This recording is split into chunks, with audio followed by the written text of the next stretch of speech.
The storm didn't start outside, it started inside him. Rain hammered against Ethan's window as if the sky itself was breaking. But the real thunder was in his chest. His hands shook while holding a report card that felt heavier than any burden he had ever carried. His grades weren't bad. But they weren't good enough. At least, not by his own impossible standards. His classmates had already posted their achievements online, scholarships, awards, big dreams coming true. Notifications popped up like tiny needles piercing his confidence. Bro, I got selected. Top 3 again. Another trophy today. Ethan stared at the screen until the words blurred. A wave of heat rose to his face. His throat tightened. For the first time in his life, he felt like he was drowning in expectations he could never meet. He whispered into the silent room, "Why can't I be the best? What's wrong with me?" His voice cracked. His breath collapsed. He sank to the floor, pressing his palms against his eyes as tears finally broke free. All his life people had called him talented, smart, promising. But inside, he felt like a fragile glass about to shatter. He didn't want dinner. He didn't want to talk. He didn't want to explain the storm inside him that no one else could see, but someone did notice. Out in the garden, Grandpa watched the house silently. He saw the dim light under Ethan's door. He saw the heaviness in the boy's steps when he finally walked outside to breathe. And with the calmness of someone who had carried many storms in his own life, Grandpa whispered, "Ethan, come sit with me." The boy didn't want to talk. But something inside him, a tiny thread of hope, pulled him toward the old man. Little did Ethan know, tonight would not break him, tonight would reshape him. The garden smelled of wet earth. The storm clouds were drifting away, leaving streaks of orange and purple across the sky. Ethan sat beside his grandfather, trying to steady his breath. Grandpa didn't rush him. He didn't ask questions right away. He simply watched the sky and waited until Ethan's trembling slowed. Finally, he said softly, "My boy. You're carrying something too heavy." Ethan's throat tightened again. "I don't know what I'm doing wrong, Grandpa," he whispered. "Everyone is moving ahead. And I feel stuck." "Stuck where?" Grandpa asked gently. "In my mind. In my life. In expectations."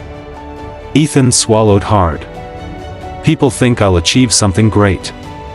But what if I don't? What if I'm just ordinary?" Grandpa's face didn't show disappointment, only deep, understanding sadness. "You're hurting because you're trying to race without knowing the direction," he said. "You're trying to shine without understanding your own light." Ethan wiped his face. "I just want to be the best version of myself. But I don't know how." Grandpa reached for something lying on the small garden table. A simple, worn-out pencil. "Do you know," he said, "this pencil can teach you more about life than any book ever will?" Ethan frowned, half surprised, half confused. "A pencil?" "Yes," Grandpa said. "Because inside it are 5 truths most people never understand. But those who do become unstoppable." Ethan leaned forward slightly. Despite the pain in his chest, curiosity flickered in his eyes.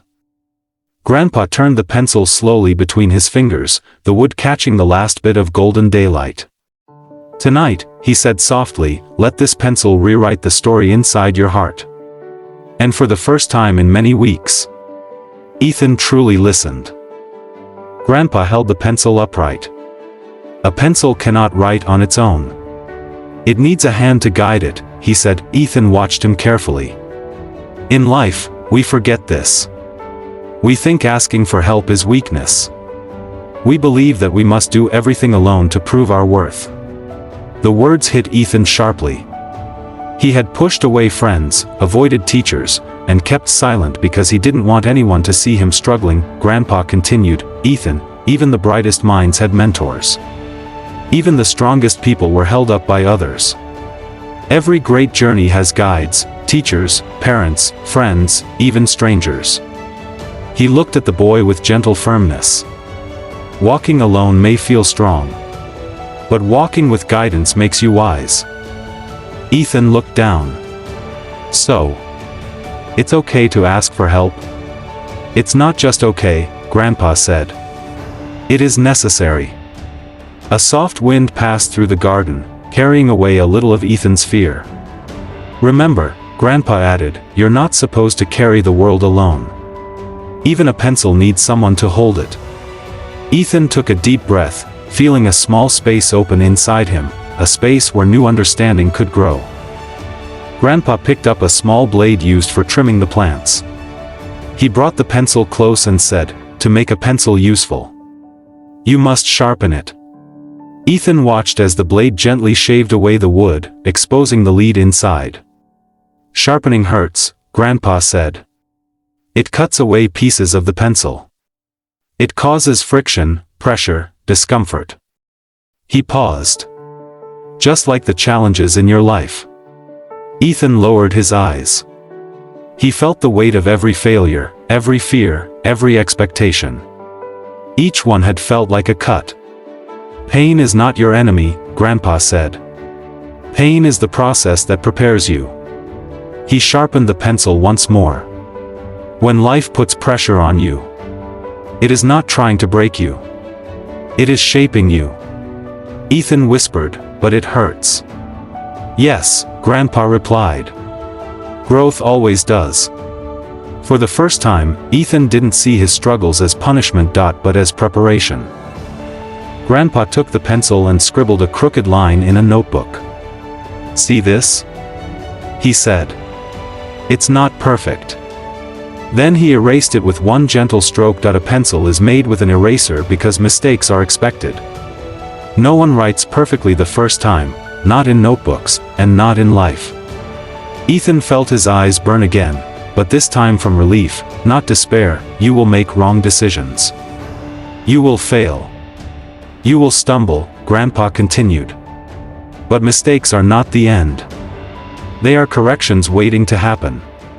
He leaned closer to Ethan. The only real mistake is believing you are not allowed to make any. Ethan let out a shaky breath. He had been punishing himself for every small flaw, every imperfection, every setback, but now he finally understood, he wasn't failing, that he was learning. Grandpa tapped the pencil gently. The wood outside looks nice, he said, but that's not what writes.